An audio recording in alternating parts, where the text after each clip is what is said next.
Everyone, thank you so much for joining us today on the Don Lemon Show. Look at you smiling already. Why are you smiling already? Because I'm glad to be here. This one's going to be a great one because I secretly love her, but we have this like sister brother relationship where we fight because she thinks she looks good. She I thinks do. she's smart. I Don't am. start already, Brittany. I just have to let the people know the truth. We're truth tellers, Don. I can't help it. Okay, I got to ask you something. So, a phenomenal show for everyone this evening. I have a lot to discuss. I'm going to do it with this fabulous co pilot of mine today, one of the smartest, loveliest women in the business, Brittany Thank you. Packnett, Cunningham. She is. I said I was going to mispronounce her name just to mess with her, but she's the author and activist, is an NBC News and MSNBC contributor. She's a co-founder of Campaign Zero, a police reform organization. Brittany, thank you so much. How you doing? Thanks for joining me. I'm great. I cannot complain. I'm glad to be here as Brittany Packnett Cunningham since Yeah. you did the thing you promised me you were going to do. What I called you Packet. You did. You did. But it's okay. It's still all up. So, Brittany, I something before we get to, we have a lot to discuss, and I'm going to tell our subscribers, our viewers, what we're going to talk about. But how does it feel to be a Brittany right now in this, Justin Timberlake world?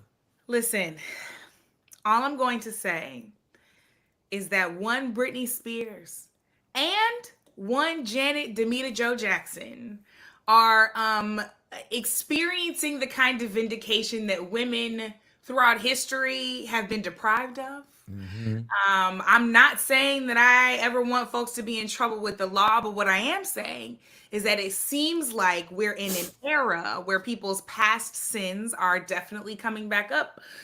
From Diddy to Justin Timberlake, and any spinning out that they're doing is all on them. But I'm always proud to be a Britney. Britney always gives good energy, just like Spears, just like myself. So I'm very proud to share a name with her, even though we spell it differently. And I'm hoping that she's smiling and living joyfully somewhere right now. Well, the reason I asked, and look, no one wants to take glee in anyone's demise or anyone's troubles, but I have been noticing that women do feel a certain kind of way about this, considering what you just said about the whole Britney thing and the whole Janet Jackson thing. That's on. I'm just being honest. It is honest, and the truth of the matter is karma does not lose an address. Even if it feels like she's taking a long time to get to you, she remembers where you live, she remembers what you did, and she's gonna come a knocking when you least expect it. And this very well may be when he least expected it. But who are me to judge? Like I'm not karma. I'm not that girl. Yeah. I hope everybody in this situation comes out all right. But most certainly I hope that Brittany and Janet are living peacefully, experiencing joy, especially this day after Juneteenth, and that they are experiencing the fullness of their lives and careers as they so deserve. Well said, BPC. Does anybody call you that? Plenty of No. people call me that. I sign all Okay. my emails that because it's just Okay. faster. Good, because it's fitting. It's fitting. Okay, listen. This is what Brittany and I are going to talk about today. Louisiana's disturbing attack on the separation of church and state. If you saw the thumbnail, I said, what did I say? The men commandments, because this is men making up things and really defying the Constitution. The men commandments rather than the 10 commandments. Vandalism at Stonehenge and how far is too far when it comes to activism. Brittany, it's fair to say that you're an activist, right? Yes, absolutely. Okay. So we're going to talk about that. We're going to talk about Donald Trump and President Biden, their debate prep. Both are in prep, sort of. They're preparing in different ways. We're going to talk about Donald Trump. I know you guys are sick of hearing about it, but we have to discuss it because Brittany is a perfect guest, and she can offer some insight on Trump and black voters. And then Kendrick Lamar's surreal Juneteenth concert last night. You won't believe who this man got together. I don't know how he brokered this deal, but he should be on some bigger deals, foreign policy, all kinds of stuff if he's able to do this. Yeah. But we're going to start, Brittany, with something to me it is really embarrassing for me, Okay. being a Louisiana native. I'm a Yeah. Louisianan. I grew up there. I went to elementary, junior high school there. I went to college there, and then I left for similar reasons as this, because it's just sometimes it's just way too much. Yeah. So Louisiana public schools are now required to display the Ten Commandments in all classrooms after the Republican Governor Jeff Landry signed the requirement into law on Wednesday evening. It is House Bill 71. It approved by state lawmakers last month. It mandates that a poster-sized display of the Ten Commandments with large, easily readable font be in every classroom at schools that receive state funding from kindergarten through the university level. It's interesting to me. Schools that receive state funding. Okay, that's bizarre. Opponents of the bill have argued that a state requiring a religious text in all classrooms would violate the Establishment Clause of the U.S. Constitution, which says that Congress can make no law rejecting an establishment of religion. Now, Brittany, I just want to play some of the sound. This is from Louisiana Governor Jeff Landry. He's signing the bill. And, you know, all of you watching at home, I want you to pay attention because there's a little girl standing behind the governor. She faints halfway through his remarks, and he doesn't even take a second to check on her. So check this out. Watch it. This bill mandates the display of the Ten Commandments in every classroom in public, elementary, secondary, and post-education schools in the state of Louisiana.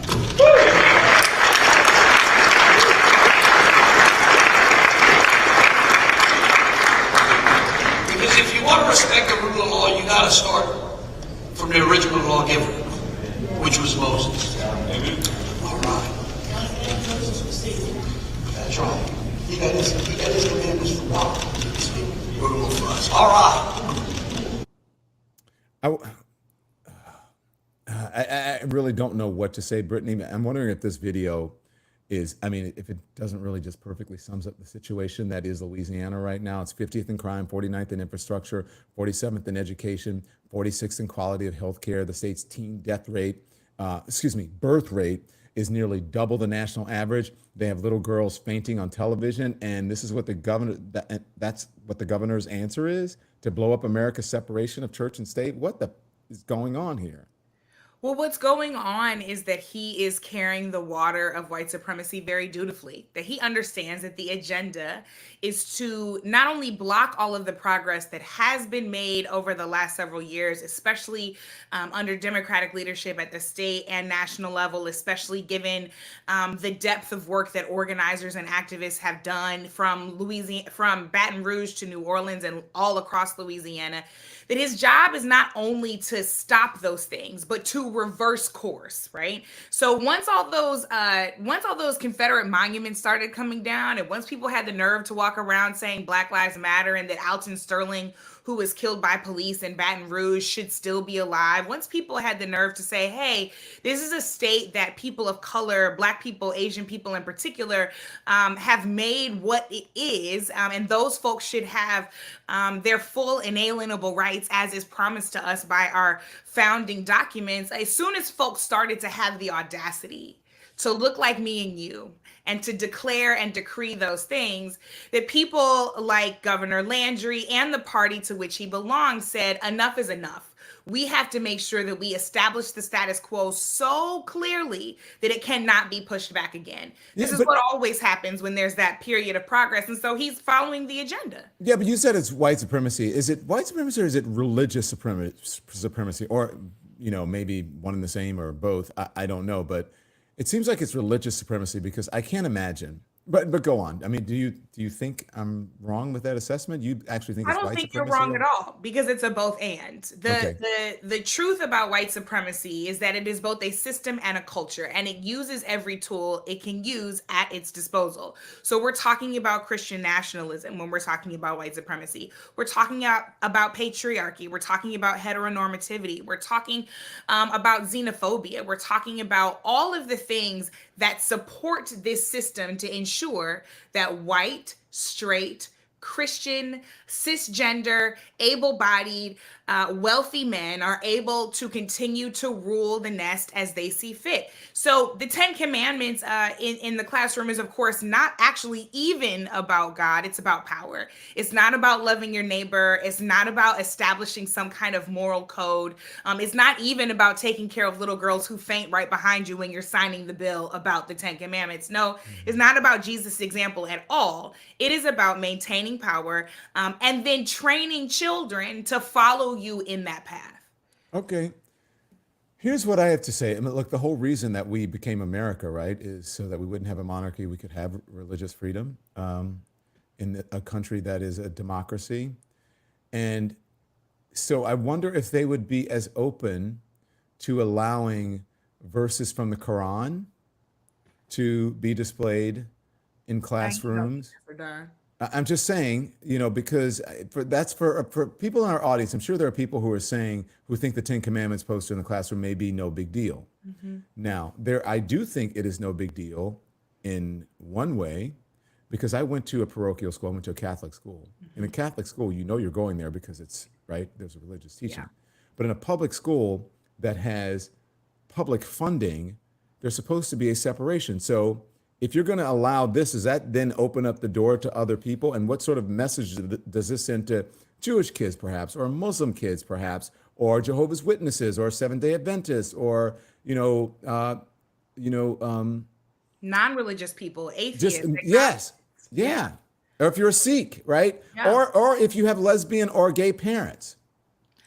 I mean, all of these are the right questions, and sadly, we know the answer. We know that hypocrisy is the favorite meal of the GOP. So just because they are allowing religious texts on these classroom walls with the Ten Commandments does not mean that they intend to allow any religious text to enter the classroom. I mean, we're talking about a country that's banning books about queer people and Black people and the truth about history.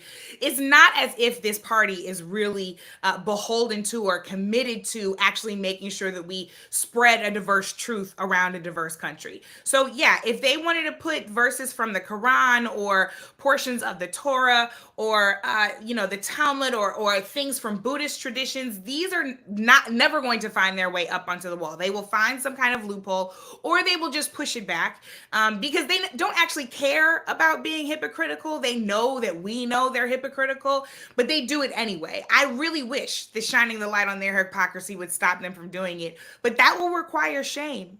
And as of right now, I can't see any shame in that party. I want to know, because I want to know what the folks in the chat are saying right now. Brittany, I have to tell you, this is a show where we talk to our subscribers. It's our live show that you can see. It's more relaxed than normal, and we like that. I'm doing it, actually from the TV room in my house, right? Because actually the subscribers asked for it, and so here I am and doing it. But I have to, people are asking me. They're saying it's. Lamaya says this is major hypocrisy. All right. That car life says it doesn't belong in public schools. Although I have seen way worse than messages that encourage you not to murder. I agree, but does it matter? Is it appropriate? They have no shame, says Happy One. Eve says can't be legally smart. Then I don't know what they're trying to say. Since it's a violation of a person's rights, so it cannot be legally liable or not going to school, as a parents can wage lawsuit now. I don't know. So I'm going to ask you, I'm not exactly sure what they're trying to say there. But if you look at this, you think this is going to go to the Supreme Court? Can they really actually find a way to say that this does not violate our separation of church and state? I don't imagine that they can legally defend this, right, all the way up to the highest court of the land. Now, I say that with a giant asterisk, in part because we know that Donald Trump set up that court exactly the way that he wanted to be, and it's not particularly friendly to issues of diversity of any kind, including religious diversity. That said, there are some pretty clear things in our Constitution, so I can't imagine that they'd be able to defend it. But I also want to emphasize, Don, that's not the point. That when you're fighting a culture war, it has much less to do with exactly what laws you can and cannot enforce, but rather moving the Overton window just to figure out how much you can get away with the American public.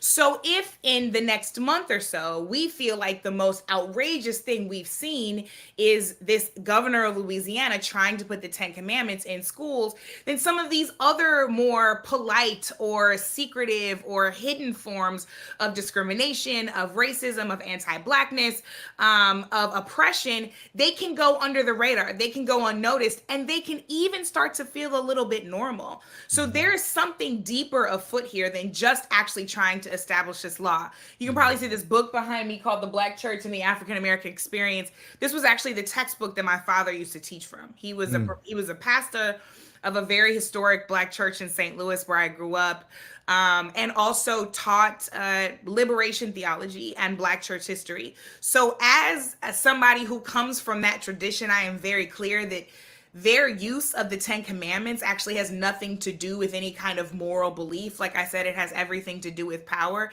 Because if it had to do with moral belief, then they wouldn't be trying to prosecute people's bodily autonomy. They wouldn't be banning books. They wouldn't be pulling us back toward the time that Trump says that was once great in America.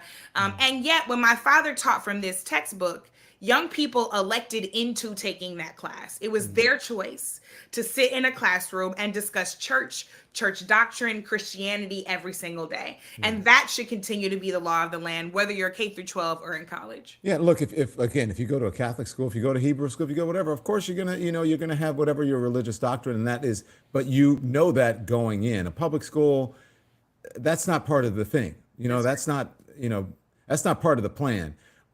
Just so some of the folks, and Kim Coleman, I think, brings up a really great point. She says, how do they have the 10 Commandments but support someone who has broken most of them?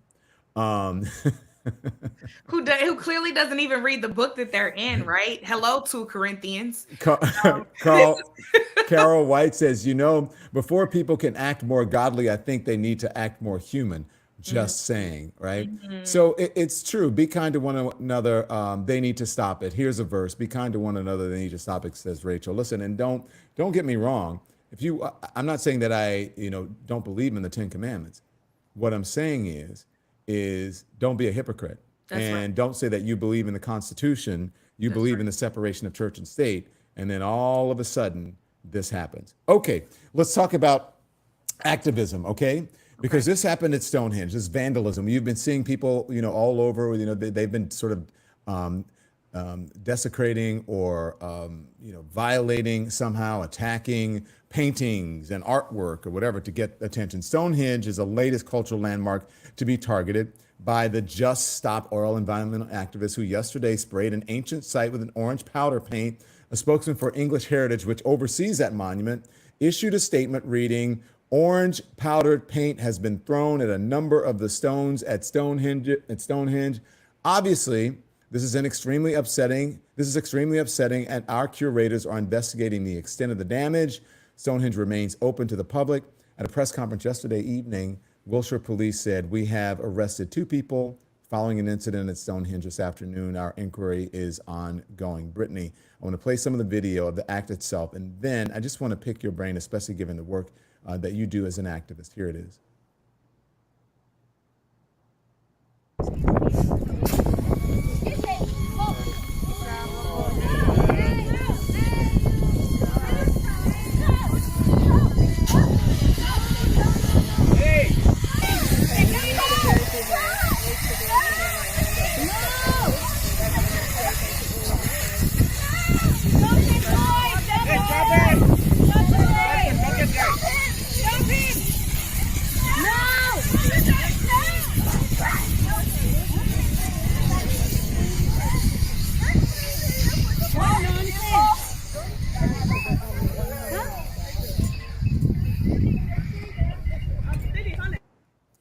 I want to get your response to this kind of activism, because I suppose in some way it's effective, and that's why they're doing it. They're getting attention. We're talking about it now. But do you think, I feel like it alienates, because when you do this, don't you want it not to bounce off? You want people to absorb your message and at least have some sort of empathy for the cause that you're fighting for? I don't know. You're the activist. Tell me. You tell me. So this is actually a quandary, if you will, that I taught when I was a fellow at Harvard's IOP, through the lens of Ferguson and kind of the racial justice movement this chapter of it rather, that's been emerging since 2012, 2014. There's a great article, a long form article by a researcher named Osterweel, and he talks in particular about the West's history of only being moved to action when there is property damage. he talks about what he calls not nonviolence, right? So it's not necessarily violence against a human being, right, or against a living, breathing being, but that this act of property damage is not in and of itself nonviolent, but it's not expressly violent, right? And in this conversation that we would have in class, we would talk about the Boston Tea Party, because that's the destruction of property, right? And we talked earlier about the founding of this country and the ideals that it was founded on. And there were people who wanted to go back and forth to Britain, and there are people who wanted to send dispatches in order to kind of negotiate this. And then there were also others who said the only way we are going to capture attention is the destruction of property. And in that sense, in that case, rather, actually going at the purse strings of the crown. And so this is a constant push and pull that we see in organizing. From my vantage point, this is why we always have to build teams and not saviors. This is why it's never about one person or one organization or even one ideology, because just like in the mid-century civil rights movement, going into the Black Power movement, right, you had folks like Kwame Ture, who was known as Stokely Carmichael at the time, who were saying we're not being radical enough. And you had people like John Lewis who were saying, actually, we need to go about our strategy in a different way. And together, those entities actually help push forward the course of history. And so, I recognize that it is discomforting to people. I recognize that seeing that image and that video and knowing that those ancient historic landmarks now have to be cleaned and are being shifted in some real ways. I understand how discomforting that is. And the truth is, that was probably their objective in the first place. Yeah, I mean, look, these are antiquities, right? I mean, look, would people be upset if someone destroyed I'm sure there would be hurt feelings if the Confederate flag was somehow, my feelings would be hurt. If a Confederate flag was, was destroyed or desecrated in some way. God, I mean, and look, you can roll the video as we talk here, but we have other, sort of sit-ins and marches and people who are doing things. And if you look at what's happening on college campuses and, all kinds of things, just talk to me about that. What comes to mind? I mean, you did talk about Dr. King when people say that the civil rights, marches were nonviolent and all of that. I mean, that's not necessarily true, all of it, but, it's happening, and I don't know. Well, so what was interesting, right, is that when you look at the Kingian philosophy of nonviolence that he has inherited from other people, what he talks about is, in part, the power of nonviolence to demonstrate the violence of the oppressor. Because when you've got Black people, Black children, like in Memphis, Tennessee, dressed in their Sunday best, who've walked out of school and are participating in the Memphis Children's March, and those children in their nice clothes and their, pristine collars and their neatly shined shoes are being attacked by fire hoses and bulldogs and fully grown police officers. That exaggerates and really spotlights just how violent the oppression is, right? Mm-hmm. So nonviolence there is not just a moral call. It's a strategic call to say we actually want to put on display so that there is no doubt that you all are the violent ones, not us. Then we also have to think about the fact that, like you said, there were other tactics, right? I think about the Black Panthers deciding to make use of their Second Amendment rights and very simply own and openly carry guns in the state of California, where at the time it was legal, not using them, not wielding them or threatening. I see that, but I think that's different than you can't get a Mona Lisa back. Right. But listen, they carried those guns, and then the law changed. So even the exercise of showing up as a full citizen and saying that this is my right, and that right happened to be guns, but those guns were on Black people, that received a particular response. I also just think that I think that more of that should happen, by the way, when it comes to guns. But if there were actually if more African Americans would would apply for open carry and start doing it, everything would change. Yeah, there'd be an assault rifle ban in 60 seconds. I get your point. When you're talking about that. Can let's move on and talk about, if you don't mind, unless you want to finish your thought. But I get your point. I just one more thing, because I think this Sure. is applicable in particular to the college protest that you referred to. I think because our public schools are too busy putting the Ten Commandments on display and not actually teaching the fullness of history, Americans have gotten confused about the difference between a protest and a demonstration, right? So a Hmm. demonstration is usually planned. It usually has permits. Sometimes there's police protection. So things like the Women's March, things like the March on Washington, those are demonstrations. They are effective tactics for conveying a message, but they are different than a protest. A protest intends always to disrupt the natural order of things, to cause that kind of discomfort so that it forces power brokers to act and to move, and to disrupt business as usual, right? So marching on highways, banner drops at football games, and yes, encampments on college campuses, even though those encampments have been nonviolent, largely nonviolent. Those are intentionally meant to disrupt the flow of campus life. So you can't get to class, you can't get to your car without seeing us. Brittany, And it's important we know the distinction. I got to tell you, the folks in the chat are not agreeing with you on this That's fine. at all. I figured Let me that tell would you. be a hard pill So to swallow. I get it. it's hard to I say. ain't It's studying. hard for them. It's hard for me to figure out if it's just on the oil thing or if it's on even the what's happening on college campuses. Generally, the folks in the chat here were not. They did not like the violence. They did not like taking over the classrooms. They did And not like the Yep, anti-Semitism. I So, fully understand that. so the poll says, how do you feel about Just Stop Oil's protest tactics? There's a poll up now. I totally support them, or I don't like them but support it, or they're despicable, or I don't know. That's in the poll. Go vote. I'm going to read some of what you say, and then I'm going to tell you what the poll says, okay? So if you want to know what the kids are saying in the chat, Not the kids. These are like people yeah, of all I know. ages. And I'm excited to engage. Sarah Habib said there are other ways to make a point. I am fully for the environment, says Kristen Thompson, but this group makes me hate everything they stand for. It makes me angry. They better be careful messing with ancient monuments, says Eclectic Ease. Let's see. I don't think those are Such a illegitimate. snot-nosed way to communicate, says Brittany K01. Look, I know there's some people who do agree and others who don't. They just think there are better ways to get your point across, says Winky Campbell. I'm fine with the college campuses, but destroying masterpieces and monuments is ridiculous, says Donna C. Destruction is not the answer, says Joy Williams. And in the poll, the polling says, how do you feel about Just Stop Oil's protest tactics? By an overwhelming margin, 50% say that they're despicable.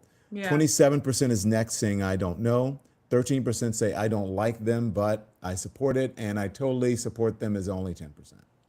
I'm not surprised by that breakdown at all. I'm not surprised by the discomfort and the anger at it. I think that those are totally legitimate ways to feel. I also think it is legitimate to feel, and I'm really not here to judge on the orange paint, but I also think it is legitimate to feel that the violence being visited upon people all over the globe because of human actions around drilling for oil, around fracking, around putting down pipelines, around destroying natural habitats of that destroys the food chain and environmental spaces that ultimately impact a human's ability to live well, not just in America, but especially across the global south, Okay. that we have to recognize that as violence too. And so there are people putting forth a fair question and saying, why is the pain that people are suffering, the death that people are experiencing as a result of humans' total lack of care and regard for the earth, less important than Stonehenge? And I think that that's a real question that as society we need to contend with, and certainly the policymakers need to. We have a long way to go and a short time to get there, and I want to cover some other things. So let's move on. I think we've exhausted that topic, and if need be, we'll get back to it. Just don't throw no orange paint on me, Don, because then we're gonna have a different kind That's of what I was problem. going to say. Okay. Well, see, come on. You That's wouldn't why I want said orange it's- paint thrown and on that's why I you. said it's That legitimate. monument is probably saying, Stonehenge is saying the same thing. Why are you putting orange paint on me? I look Listen, good. that's why I said I I'm understand natural. why folks feel that way. I get it, but don't come over here. Trump and Biden debate prep. One is secluding himself at a mountainside retreat with a tight circle of advisors, poring over briefing binders, honing attack lines, bracing for personal smears. The other one is workshopping responses and retorts with vice presidential hopefuls, sharpening policy lines while working to rein in his bombastic rhetoric. Okay? In prep sessions that have already started, Biden has been focused on ways to hold Trump accountable on the debate stage, mirroring the broader political strategy that his White House and campaign have been deploying for months now. The president has gotten increasingly punchier in recent remarks about Trump and plans to carry that theme through to the debate, one Biden campaign official said. Trump, meanwhile, is aiming to assure voters that he can be a steadier and more effective leader than his successor, despite the legal issues swirling around him and a deeply divisive approach to politics. See, here's my thing. I think Biden already knows policy. He knows all of that. And people are looking for, in this debate, they're looking for substance, but they're also looking for style. That's all I'm saying. So, Brittany, what are your expectations for this debate? Do you think Biden has a good combative performance in him? Just let me know. And then we do have video of some Biden and Trump, but not the soundbite, just the silent video. But go on. What do you think? Yeah, I mean, we do know that Joseph Robinette Biden Jr. got some fight in him, right? We know he's no stranger to poking somebody in their chest and say, hey, bucko, we can go right now. So I do think that he's got that kind of performance in him. And I do think that the campaign is right to understand that this kind of fight back is what a lot of people want to see. I also think that there are people interested on the policy, especially when we talk about Gaza, especially when we talk about the environment, especially when we talk about increasing the levels of student loan debt cancellation that they've already done, thankfully. And so I do hope that they don't miss those moments and over-index on the fight. But I do think that it's necessary. When it comes to Trump, I mean, I used to watch The Apprentice, right? Before somebody told me what he wrote about. You're a better person than I am because I never watched it. But I was like, first of all, Don, I'm younger than you. I was a teenager. Okay. I was a teenager when I was watching it, and I was just into reality television. And I was like, well, this is interesting. Let me turn it on. This was, Brittany, of course, Robinette Paxson. See? The shade of it all. This is before I knew how awful he has been, and certainly before we all knew how awful he would be. But I say that to say I've never seen Donald Trump on any kind of stage, television studio, debate stage, anywhere, for an extended period of time where his prep has ever worked out for him. Because he doesn't care. All of it goes in one ear and out the other. The guy gets in his mode. He gets mad if somebody calls him a loser, which if, again, President Biden is smart, he should do every single second.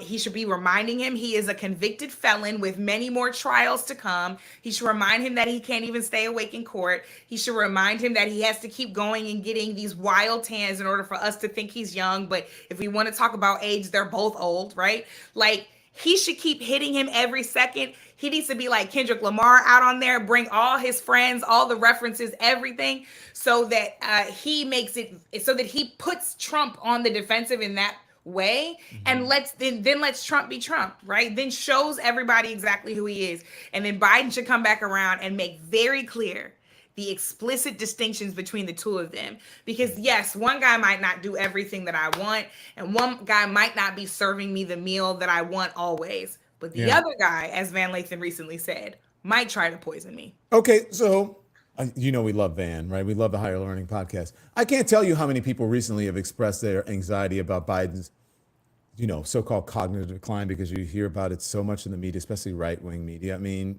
he is 81. Trump isn't that far behind him, but I am frustrated because Trump never gets hit for, him sounding increasingly incomprehensible on the stump. I just want to play. This is a compilation of his recent, shall we say, brain farts. Watch. I think you should take a cognitive test like I did. I took a cognitive test and I aced it. Doc Ronnie Johnson. Does everyone know Ronnie Johnson, congressman from Texas? He was the White House doctor. How good did Elise Stepanek do? You know, we've endorsed Dr. Oz. We've endorsed JP, right? JD Mandel, and he's doing great. Jimmy Connors is Jimmy Connors is good. He's also happy. Mike Bolton, John Bolton is here. Mike Bolton, as you know, is in Russia. And there was progress today. I look forward to solving it. Thank you, Steve. It was Trump's fault. It's always Trump's fault. Can it ever be like Rick Gates' fault? I mean, it's always Trump's fault, Rick. By the way, they never report the crowd on January 6th. You know, Nikki Haley, you know, did you know they destroyed all of the information, all of the evidence, everything? Deleted and destroyed all of it, because of lots of things. Like Nikki Haley is in charge of security. We offered her 10,000 people.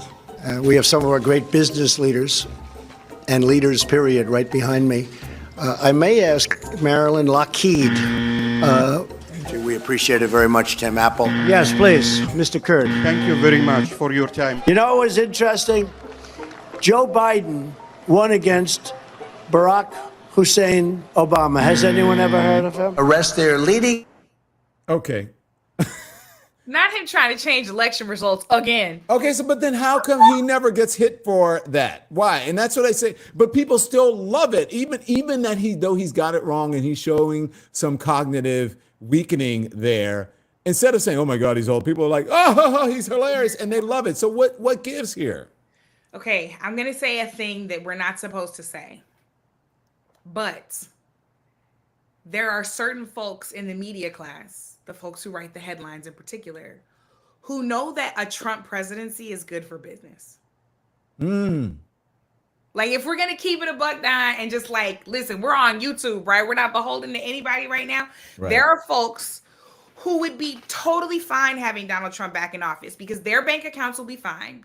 Their families will be safe and their businesses will profit from the chaos that Donald Trump brings to the front page and the headlines and the cryon every single day.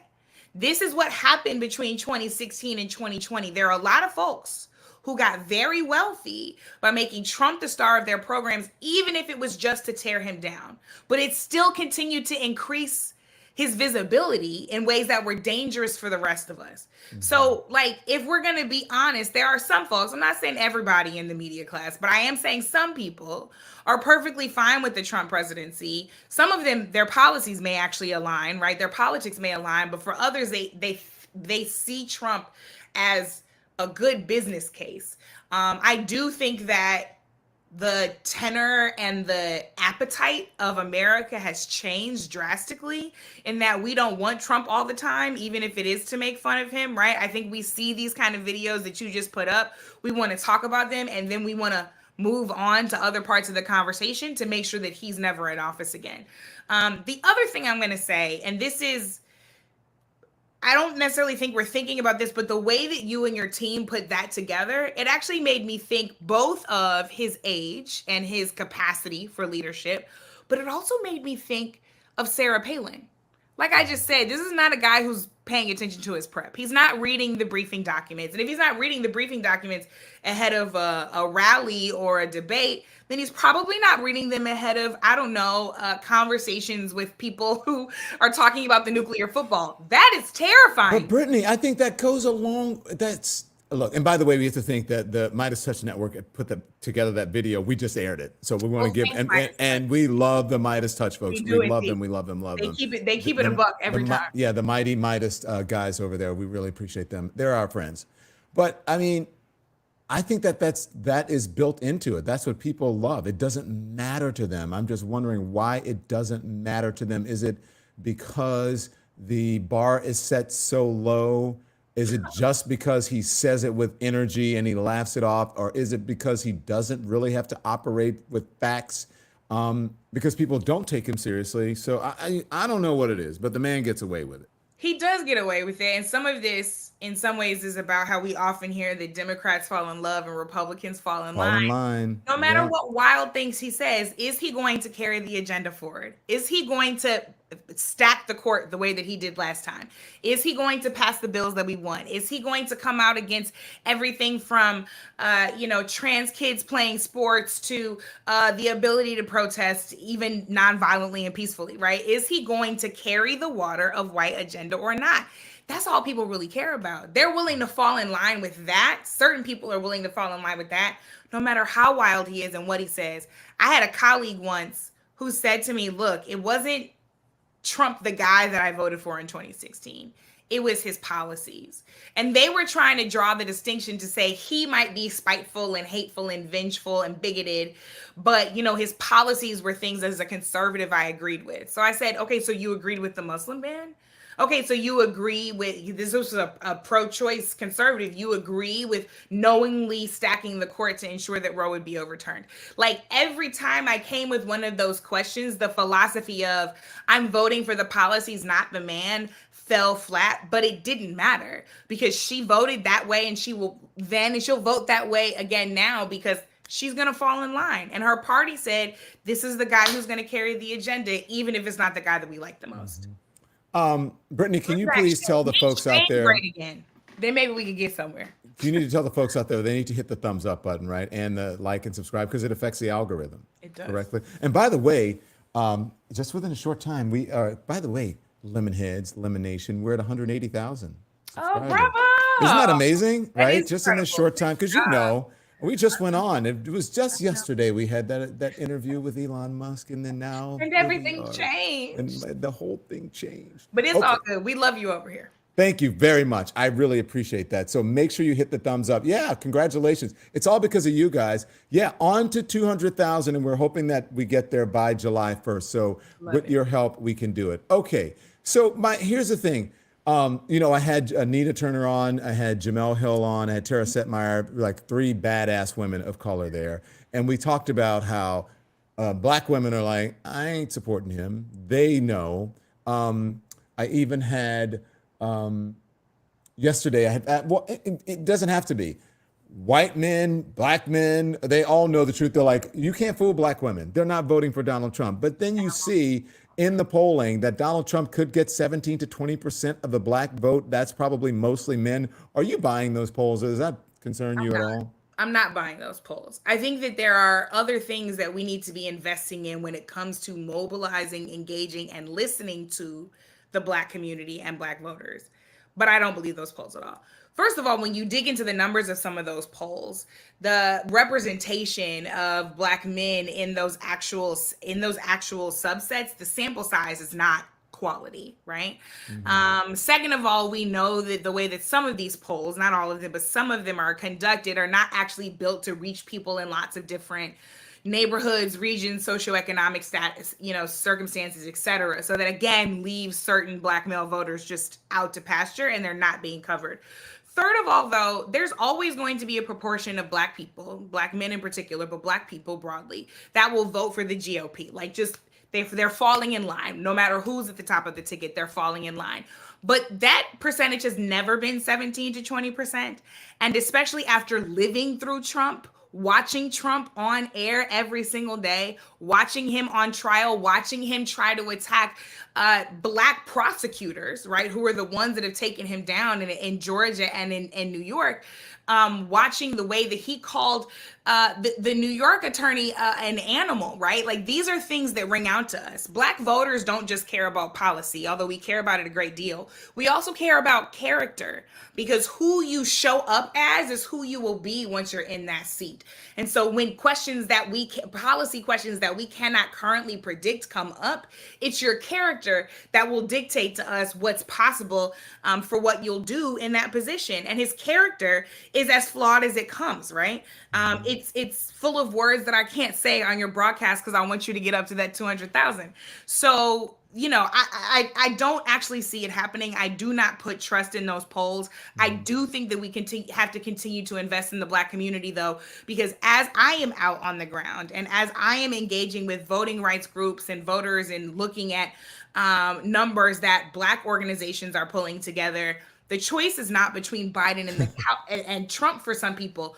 The choice is between Biden and the couch. And so we actually have to mobilize and engage people in a way that they feel like getting off the couch can make material difference for them and their families. Okay, I want to say Souljo1, SULLJOH1. thank you for supporting independent media. That was really great of you to do, especially how you're supporting right now. 180K exclamation point says Sulja 1. You made it. Talking about our 180,000. Yeah. When we get to 200,000, we'll see. She said, you made it. You'll be hacked by Russia in no time, with a smiley face. That's the real bar. Oh my gosh. Let's hope that does not happen. Let's hope it does not happen. Truly. So thank you guys. I really appreciate you supporting independent media. And I love that you're in the chat and that you're helping to build this community, the Lemon Nation, as we call it. Okay, let's talk about it. Brittany. Yes, Mr. Lemon. Kendrick Lamar. Yes. Okay. So I want to have something fun. If you guys are, if you're into the Drake and Kendrick, I just want to, and there's news value in this. I noticed on Instagram that you, like me, have been absolutely blown away by Kendrick Lamar's concert last night. Yeah. Producers, I want to play this video. It's of the concert, and note, it's going to be silent because we don't want to get demonetized on YouTube. So here it is. Listen, this is a full truce conference, right? This is like everybody's laid down arms. It's a ceasefire right here that's happening. Okay, yeah. Should we explain to the folks what happened? This is what happened. This is the thing. So I can't not believe this, because Kendrick Lamar managed to bring unity to Los Angeles as he brought members of the Crips, of the Bloods, rival gang members on stage together alongside a host of West Coast icons. There was Dr. Dre there was Tyler, the Creator. And at the end of the show, which was a Juneteenth show, Kendrick welcomed members of both sides of LA's gang divide to show that the city is united. They danced together to Kendrick's mega viral Drake diss track there. So what's your reaction, Brittany? You know what? It wasn't just rival gangs on stage, rival street organizations on stage. There were also queer rappers on stage, right? There were rappers up there who, even if they don't identify as queer, have been pushing the boundaries of what masculinity can look like, right? So there were actually multiple kind of livelihoods present on stage together, and not just together, but actually experiencing joy with one another, right? Some might say that they assembled like the Avengers to hate on a particularly frustrating Canadian, but that's a Drake. It's a different conversation. But what's beautiful is that you saw that on stage. You have these iconic images and moments coming out of it. And then as people exit, everybody goes home peacefully.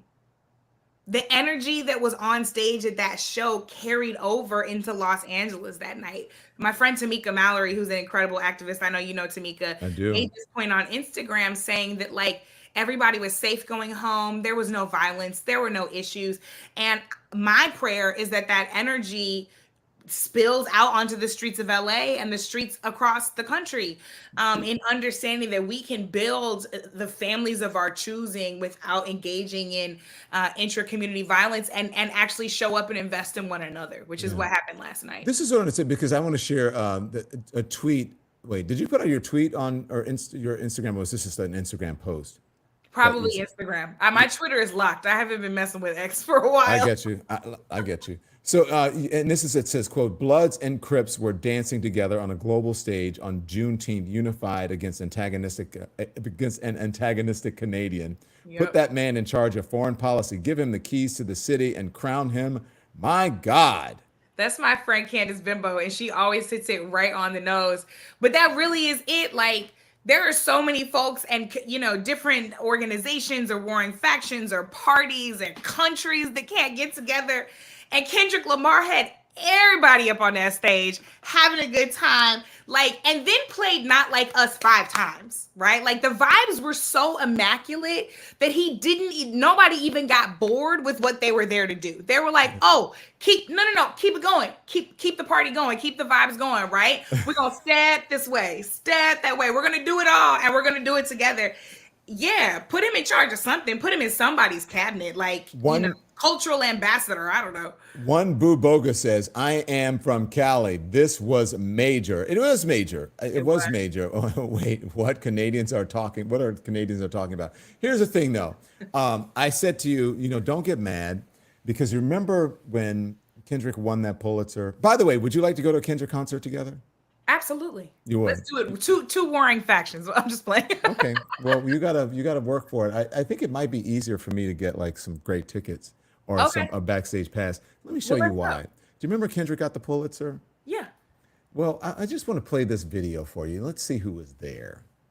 Let's see. Oh. So all these. I like this. I like that you said, oh, no. I'm gonna be a fan now. Don Lemon taking a selfie with Kendrick Lamar. Yes. Thank you. Congratulations. I'm so proud of you. Thank you. Okay, we need all the women up front. I mean, I'm just saying. No, you and Roland Martin find a way to be everywhere. I'm just saying. always He look also managed to bring together. I was there, and I think he sat between me and Gayle King. I know there's a selfie of us. I think you can put the picture up there as we talk. I don't know if Gail's in there, but he also managed to bring like two rival networks together. So it's not his first time doing. This man is You don't see Gail in that. good on any MLK Boulevard. He can sit in any room comfortably and have the respect of the folks in the room. He can bring anybody together. I think maybe he should be on the ballot. I don't know. Are you jealous? I wanted to make you jealous. I No, said I'm I was not going to jealous run up because you. you're going to get us tickets and backstage passes. It's going to be great. Kendrick would be like, "Who are you? I don't remember you. I sat next to you for like Who doesn't an remember Don hour." Lemon? I know. Come on. So, hey, Brittany, thank you. I appreciate you joining us today. Thank you. You've been an amazing guest. Where can we find you and tell us about the work that you're doing? I know that you're a contributor on NBC and MSNBC. You're also an author. You're an activist. And where do we find you online or on streaming or something, a project that you're doing? So I'm at Miss Packnett on all social media. My Twitter is locked up because I don't know what Elon's going to be doing with all those tweets. And I'm not trying to give him none of my ideas for free. But Instagram, TikTok, Facebook, I'm in all of those places as at Miss Packnett. The third season of my podcast, we're in pre-production right now. It's called Undistracted. You can go and binge the first 2 seasons right now. We talk about pop culture, we talk about justice, and how they link together. So we did everything from a roundtable on Beyonce's Renaissance to an episode that we affectionately called The Queen Died. So now what? Where we had folks from all over the British Kingdom discussing their feelings about it, including folks from Nigeria and Jamaica and other places. So that's wherever you get your podcast, Undistracted with Brittany Packnett Cunningham. And then my first book is forthcoming. It's called We Are Like Those Who Dream, Black Women's Blueprint for a New Power, with some voices of the past and some experiences of my own kind of mixed together to talk about how the power that they think they give us is actually nothing compared to the power that we actually have within ourselves and linked arm in arm as a community to change the world. What's the name of the book? We Are Like Those Who Dream. That is so. We are like those who dream. Go check that out and make sure you pre-order it. So thank you, Brittany. We'll see you soon. Okay. You can click off. You can get out of here. No, you hang up. No, you hang up. No, You hang up. No, you hang up. Thank Thank you, y'all. Brittany Packnett Cunningham. We're gonna go to a Drake. No, not a Drake. A Kendrick Lamar concert. It's interesting that she is telling you about her book. Because I want you guys to go, and you have to remember, go by, and I should probably drop in the chat. I'll see if I can drop a link to where I want you guys to go, and that is on Amazon, because I'm gonna do it now. My book comes out in September, but you can pre-order now. I just found out. Are you guys gonna buy it? Are you gonna buy my book? Come on, you guys have to buy the book. I'm gonna send you the link right now. I'm gonna put it in the chat, and I'm gonna talk to you a little bit and tell you why you need to do it, especially before it's gonna come out. It was gonna come out after the election. So there's the link right there. I Once Was Lost, and it's on Amazon. My Search for God in America. It's a very personal book. I'll tell you, to be honest with you, I started the book before I left CNN, and it was about God, religion, our relationship to God, especially as Americans. And then I left CNN and I put the book down because I, wanted to deal with what I was dealing with, and I knew that it was going to be a much different book. Okay. So the link is now in the chat. It's called I Once Was Lost, My Search for God in America. Please go pre-order it. Pre-order it for everyone. Tell all your friends about it. We want to make it, as many people read it as possible before the election. Are you going to read it? Are you going to buy the book? But it became a much different book and actually a better book and more profound. And you will learn about me. You'll learn about my journey over the years, and especially my journey over the last 2 years or so. If you want to know what's going on with me, there you go. I'm excited for you, Don, says Angela Porter. I'm excited as well. But again, I need my book signed. I tell you, if you guys, Eclectic Ease, if you guys go and pre-order, I'll find a way to sign your book. Michael Wyatt, I see what you said in the comments. You guys can go look. You're absolutely 100% right. You're a very, very, very smart person. I will pre-order right now any book signings. Maureen Marfell, yes, I will let you know along the way. I will be doing a book tour. In the chat, can you please put up, are you going to buy Don Lemon's book? And in the poll, and if you can you put a link in the poll to make sure that people buy? So I'm going to every day, I am buying, says Joseph Lewis. Hit the link that's there and go and pre-order the book, okay? It's called I Once Was Lost, My Search for God in America. And if you're at a local bookstore, if you have a local bookstore, go and request. But make sure you go in to the Amazon link that I put up there, okay? So, Spring 20E, I hear you. I hear it from everybody. I don't know what to tell you. I don't know. Are you going to buy Don's book? That's what's in the poll. I'm going to hit a big yes. Can I vote on my own thing? I know I can't really. It won't let me do it. So yes. So anyway, go get it. Once I figure out how to pre-order works, all you have to do is click the link and it'll tell you, do you want to buy the book? The link is in the chat. And maybe perhaps we should pin it. Is it pinned at the chat? We're gonna, yeah, it's pinned up there. So my producers are so smart. Order place, says Angela Porter. Thank you. I want you guys to do it. Make sure you hit the thumbs up. I'm not sure how many we have today. I know that we are in the middle of the summer doldrums where people are out and about doing their things and they're not sitting in front of a computer. I can understand that.